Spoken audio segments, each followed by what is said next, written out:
Mas nós temos ainda uma notícia final, né? Não, antes de entrar na notícia da semana, tenha calma, calma o coração. Mário Vitor hoje tá com o coração acelerado, né? A namorada do Mário Vitor vai viajar, ia ficar sozinho aqui, só trancado no estúdio gravando podcast pra vocês, né? A última notícia antes de entrar na notícia da semana é o quê? Falando da questão do Ebola, Mário Vitor. E aí nós temos, né? Nós sabemos que às vezes os concursos públicos e o Enem, eles pegam o tema do momento, mas trazem de uma forma diferente. Então, o tema do momento, por exemplo, pode ser a pandemia, só que eles não vão trazer o coronavírus, eles trazem numa roupagem diferente, né? Então, para vocês terem ideia, acho que Mário Vitor pode até relacionar muito bem, acho que ele vai fazer isso, mas eu não gosto de spoiler, mas já dando um spoiler, né? E na redação atual do Enem, nesse último Enem, nós falamos, o tema foi a questão da saúde mental, né? E aí, para mim, não sou professor do Enem, mas acompanho preparação, ficou muito claro, que era o quê? O tema do momento trazido de outra forma. Por quê? Porque durante a pandemia, que era o tema do momento, se debateu muito saúde mental das pessoas, no isolamento, de ficar em casa, tal. E aí, o Ministério da Educação não trouxe a saúde mental da pandemia, trouxe a saúde mental com outras características, mas é uma relação direta com o tema do momento. E o tema do momento, nesses últimos anos, e nos próximos anos, nesses meses, próximos anos, vai ser a questão da pandemia e todo esse enfrentamento. Então, pode ser que a prova não traga o coronavírus, mas traga o Ebola, né, Mário?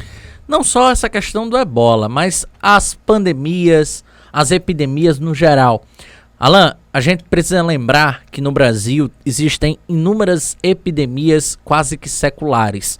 Só para vocês terem base, aqui no Brasil, desde 1985, temos epidemia de dengue. E a dengue, durante esses anos, já matou mais do que o Covid. Claro, nós estamos falando aí de 36 anos de epidemia da dengue e nenhuma mudança prática. Só para vocês terem base, no ano passado ocorreu mais dengue do que no ano 2019, mesmo sem pandemia. Parece ser um absurdo, principalmente por quê? Porque mais gente está em casa, mas não. Parece que os hábitos domésticos, aqueles hábitos que a gente aprende na escola para se evitar a dengue, não estão surtindo efeito. As pessoas estão, de fato, se livrando, né, dessas atitudes, pensando muitas vezes que apenas o mal está na Covid. E, na verdade, não. Existem outros tantos vírus e outras tantas epidemias ligadas à nossa realidade. O Ebola nunca foi realidade do Brasil, felizmente. Raríssimos são os casos de Ebola durante toda a nossa história. Porém, a gente não pode olhar com uma visão meramente egocêntrica da coisa, ou seja, vendo apenas o nosso redor. A gente tem que analisar o quanto que o vírus Ebola é devastador, principalmente no continente mais pobre do mundo, na África. E a gente tem que analisar outros tantos tipos de doenças epidêmicas, principalmente na África, mas que também estão relacionadas ao mundo inteiro, como, por exemplo, as doenças sexualmente transmissíveis. É inclusive, das minhas apostas para esse ano, tá?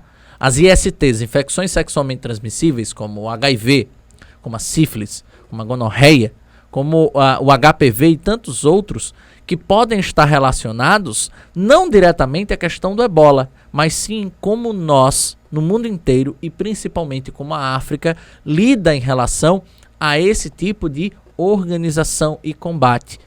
E a Organização Mundial da Saúde está olhando para a África, tentando coibir o avanço do surto de Ebola, que desde 2016 está controlado.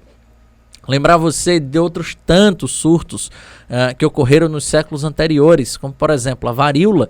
A varíola há registro simplesmente porque parcela da sociedade no mundo não está se vacinando contra a varíola e ela está voltando, infelizmente, ao nosso convívio, mesmo que em baixa escala.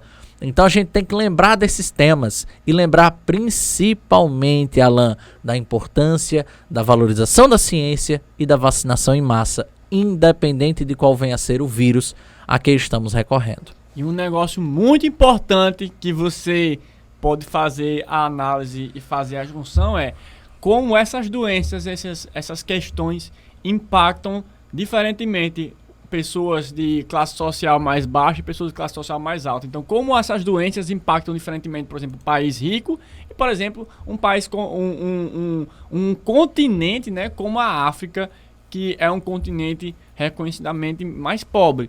E aí você vem toda a questão que a gente falou do endividamento, a população, países mais pobres, educação financeira, e quando se tem um grande problema social que acontece de forma drástica, como uma pandemia ou epidemia, como isso impacta muitas vezes mais a população mais carente.